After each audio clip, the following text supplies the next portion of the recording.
వచ్చాడయ్యో స్వామి నింగి సుక్కలతో బడిగెత్తింది భూమి. ఇచ్చాడయ్యో స్వామి కొత్త రెక్కల్ని మొలకెత్తించే హామీ.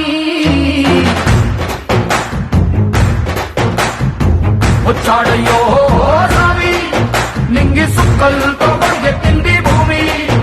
ఓ ఇచ్చాడయ్యో స్వామి కొత్త రెక్కల్ని మొలకెత్తించే హామీ. కత్తి సుత్తి పలుగు పారా తీయండి, మన కష్టం సుక్కలు కుంకం బొట్టుగా పెట్టండి. మన కష్టం సుక్కలు కుంకం బొట్టుగా పెట్టండి. ఓ అన్నం పెట్టే పనిముట్లే మన దేవుళ్ళు, మరి ఆయుధాల పూజలు చేద్దాం పట్టండి. మరి ఆయుధాల పూజలు చేద్దాం పట్టండి. అమ్మోరు